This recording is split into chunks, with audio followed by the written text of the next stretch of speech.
예, 맹인이 눈을 떴다. 그래도 안 믿는가? 맹인이 눈을 떴다. 그래도 안 믿는가라는 제목으로 하나님 말씀 증거하도록 하겠습니다. 우리 사는 게 메마르고 힘들다고 생각하는 사람들이 있습니다. 환경이 아니라 사실은 마음 상태입니다. 마음이 상하게 되면은 모든 것이 이렇게 삐뚤어지게 보이고 이게 아무리 환경이 좋다 할지라도 이게 사실로 바라볼 수 있다는 것입니다. 중심에 누구를 모셨느냐가 되게 중요한 건데 하나님 모시느냐 그렇지 않느냐 너무 차이가 있다는 것입니다. 오늘 본문은 BC 700년 정도 BC 8세기에 쓰여진 성경인데 오늘 35장은 산문이 아니고 시입니다. 그러니까 노래라는 거예요. 노래. 그러니까 이 노래는 희망의 노래 또는 기다림의 노래. 그래서 굉장히 유명한 노래입니다. 35장. 근데 왜 희망이 있죠? 왜 소망을 갖고 있냐고? 뭘 기다리는 거죠? 상황은 되게 안 좋은 거예요. 북쪽 이스라엘은 망했습니다. 아수르에 망했고 남쪽도 지금 아수르 그 사내립의 군대의 공격 위기에 놓여 있고 곧 바벨론에 망할 거예요. 그러니까 상태가 안 좋습니다. 상태가 안 좋은데 이렇게 어둡고 힘든 상황인데 어떻게 희망의 노래가 나오고 기다림의 노래가 나올 수 있을까? 예수님 때문에 그래요. 메시아 오신다는 거예요. 그래서 이사야 35장은 오실 메시아에 대한 기다림이에요. 그래서 희망의 노래다 이렇게 얘기를 합니다. 특별히 3절 4절 보니까 뭐 약한 손을 강하게 하고 떨리는 무릎을 굳게 하고 4절 검되는 자들에게 굳세라 굳세어라 금수나 이러죠. 그죠? 두려워 말라 이렇게 얘기를 해요. 이거 뭐예요? 보라 너희 하나님이 오사. 그죠? Behold. 그다음에 do not fear. 두려워하지 마라. Your God will come. 간단히 이거 제목이 이거예요. 하나님이 오신다는 거예요. 메시아가 오신다는 거예요. 예수님이 오시기 때문에 결코 두려워하지 말라. 우리 인생도 마찬가지죠. 우리 삶에 뭐 여건을 바라볼 때 어두컴컴하고 침울할 수도 있겠죠. 근데 한마디 때문에 우리가 소망 가질 수 있어요. 예수님이 오신다는 거예요. 예수님이 오실 것이다.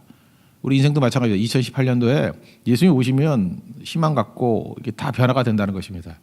그래서 오늘 이사야 35장의 기도는 두 가지예요. 임하소서. 이렇게 주님이 오십시오. 또 하나가 일하소서. 운을 맞췄어요. 임하소서, 임재, 임마누엘. God is with us. 우리와 함께 계십시오. 임해 주십시오. 그리고 일해 주십시오. God works. 하나님 일해 주십시오.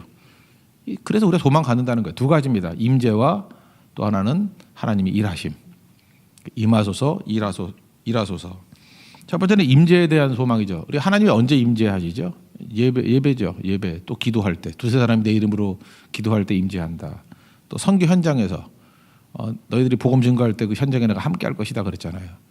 그러니까 우리는 항상 그 행동의 기준이 뭐냐면 어떻게 하면 하나님의 임재가 있을 것인가 그거를 중심으로 움직여야 될 것이고 또 기도할 때에도 오소서 진리의 성령님 환영해야 돼요. 주님 오십시오. 함께해 주십시오. 그래야 된다는 것입니다. 오늘 1절을 보니까 그 암담한 현실, 리얼리티를 보여주죠. 첫째는 광야, 두 번째는 메마른 땅, 세 번째는 사막. 이게 뭐예요? 삶의 현실이라는 거예요. 우리 삶의 현실을 돌이켜 보니까 광야 같고 메마른 땅 같고 또 사막 같아요. 그게 우리 모습이라는 거예요. 왜 이런 일이 벌어졌습니까? 이렇게 떨어져 있으니까. 요한복음 15장에 의하면은 포도나무가 가지가 떨어져 있으면 끝난 거죠. 뭐 어떤 분이 제가 며칠 전에 보니까 계속해서 뭐 찬물을 배꼽에다 떨어뜨려 가지고 뭐 그러고 있더라고 남자분이. 그래서 뭐 하시냐 그랬더니 목사님인데 이래야 건강해진대. 하여튼 조심해. 참 이상한 분들 많아요, 그죠? 그래서 왜 그러냐 했더니 어렸을 때 탯줄이 연결돼 있었대. 그래서 생명의 근원이 거기래. 근데 성경에도 없는 이상한 소리들 하고 있어서 뭐 그렇다고 뭐 나쁜 건 아니지만 그래서 한번 기억이 나더라고요. 탯줄이 뭐예요? 그 아이가 엄마하고 이렇게 연결돼 있는 거 아니에요? 그거 끊어지면 죽죠.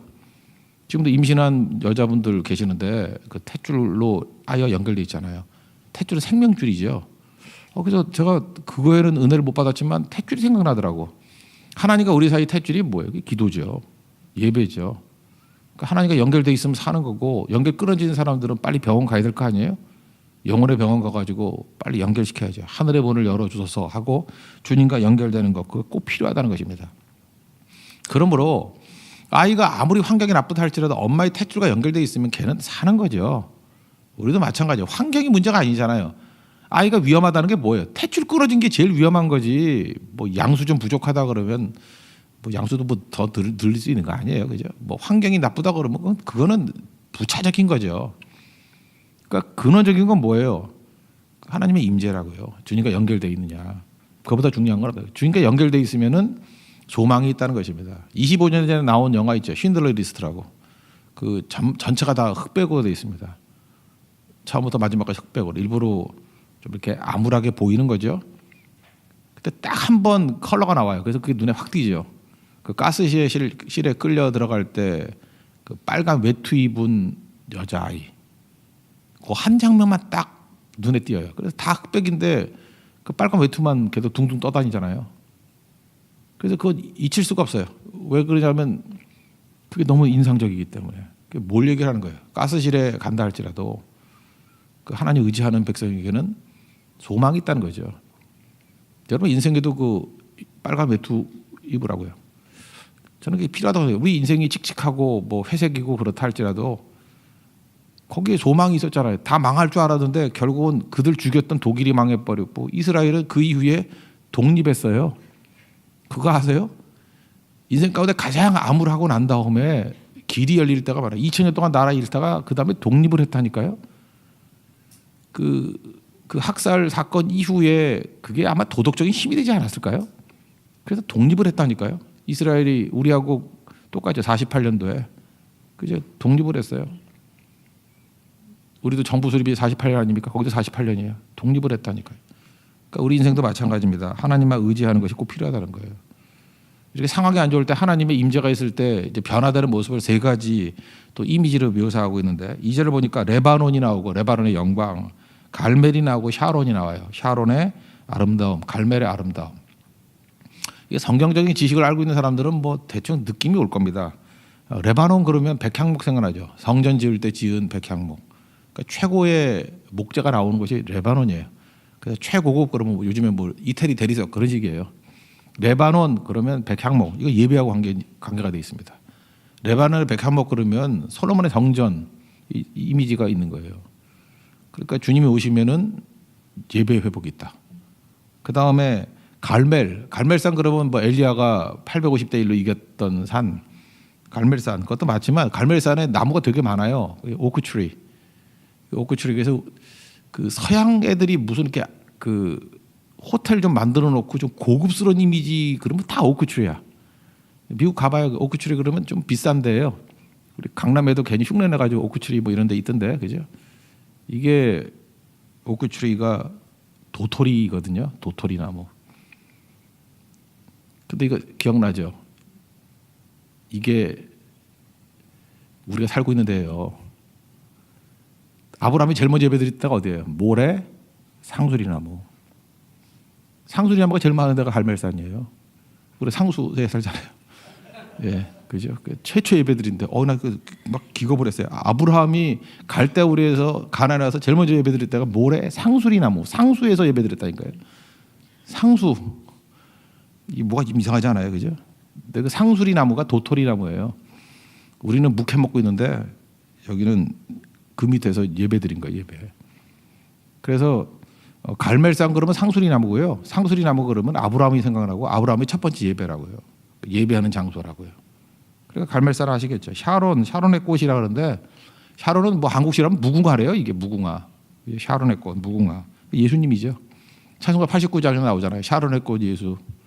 샤론의 꽃 예수. 이거 오실 메시아 상징하는 거거든요. 다 공통점이 뭐예요?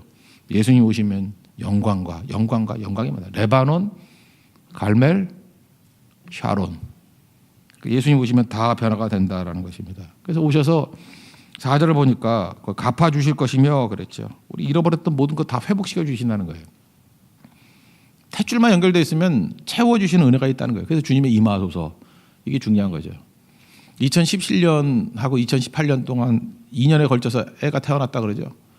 우리에도 2년에 걸쳐서 신혼여행 간 애도 있는데 그죠? 2년에 걸쳐서 12월 31일에 첫 번째 아이가 태어났고 남자아이 20분 있다가 2018년도에 여자아이가 태어났다 그러죠. 그렇잖아요.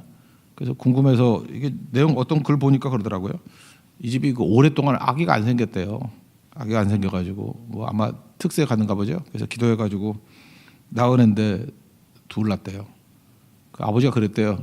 그 느낌이 어떻습니까? 내잔이 넘친 아이다 그랬대. 너무 재밌더라고요, 그죠? 하나도 없었는데 하나님 앞에 이제 부르짖었더니 내 잔이 넘치나이다 2배 줬잖아요. 그 에베소서 3장 20절에도 우리가 구하는 것이 있어요. 또 심지어 구하지 않더라도 생각하는 것이 있어요. 그거보다 더 주신대 주님이.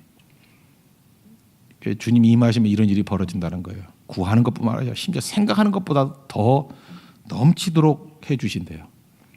에베소서 3장 20절. 주님의 임재가 중요하겠죠. 그래서 우리의 기도가 항상 주님의 임재, 우리의 행동이 주님의 임재, 주님의 임재에 있는 것. 그러니까 바보들은 어떻죠? 맨날 주님의 임재가 없는 곳을 향해서 나아가요. 가나의 혼인잔치 보십시오. 주님의 임재, 예수님이 임재하시니까 뭐 없어도 생기잖아요. 포도주가 떨어졌다 그래도 생기잖아요. 물이 변하여 포도도 되잖아요. 그러니까 금년 한 해 동안에 우리의 과제가 뭐가 되겠어요? 주님이 임하소서. 지금 이곳에 임하소서. 임하소서가 돼야 돼요. 임하시면 채워주심이 있다라는 것입니다. 두 번째는 임하는 걸로 끝나는 게 아니라 주님이 임하시면 또 할 일이 뭐예요? 하나님이 일하시겠죠. God works. 하나님이 일하신다는 거예요. 이게 왜 이게 메시아에 대한 예언이 되느냐 하면은 이게 5절 6절이 사실은 제일 중요한 거예요. 신약에도 제일 많이 인용된 게 5절 6절이죠. 맹인이 눈을 밝힐 것이고 못 듣는 사람이 듣게 될 것이고 그 다음에 저는 자가 사슴같이 뛰게 될 것이고 말 못하는 사람이 뭐 노래한다. 이렇게 네 가지로 나열을 쭉 했는데 제일 중요한 거는 첫 번째 맹인이에요. 그러니까 예수님이 오셔서 메시아가 오셔서 할 일이 이런 맹인 못 듣는 자 옛날에 뭐 귀머거리 그랬어요. 맹인 귀머거리 저는 자 그 다음에 말 못하는 사 뭐 벙어리 이렇게 썼었는데 옛날 걸 잠깐 기억이 나네. 이렇게 그렇게 얘기를 했거든요. 이게 메시아의 증거예요. 그런 거 들어보셨어요? 세례 요한이 와가지고 메시아 맞습니까? 제자들이 물었더니 예수님 뭐라 그래요? 요거 인용하죠. 야, 맹인이 보고 못 듣는 자가 듣고 저는 자가 뛰고 말 못하는 사람이 말한다 그래라. 요거 전해주라고. 이제 뜻을 알겠죠. 이게 무슨 뜻이에요? 메시아의 증거예요. 메시아의 증거라고. 구약성경 창세기부터 말라기까지 쭉 읽어봐도 이 중에서 한 번도 나타나지 않은 기적이 있어요. 맹인이 눈 뜬 거 어디에도 없어요. 창세기에 맹인이 눈 뜬 거 있어요? 없어요. 출애굽기에 있어요? 레위기, 민수기, 신명기. 다윗은 뭐 기적이 없는 인생이니까 없고, 그죠? 일상을 통해서 하나님 능력을 발한 거지. 어디에 맹인이 눈 뜬 적이 있어요? 그래서 제일 중요한 건 뭐냐 하면은 맹인이 눈 떴다. 그러면 그분은 메시아라는 거예요. 이거는 이스라엘의 삼척종자도 다 알아요. 그러니까 바리새인이 알았을까요? 몰랐을까요? 알았죠. 서기관이 밥 먹고 하는 일이 그건데 알죠. 요한복음 9장에 보면은 맹인이 눈을 떠요.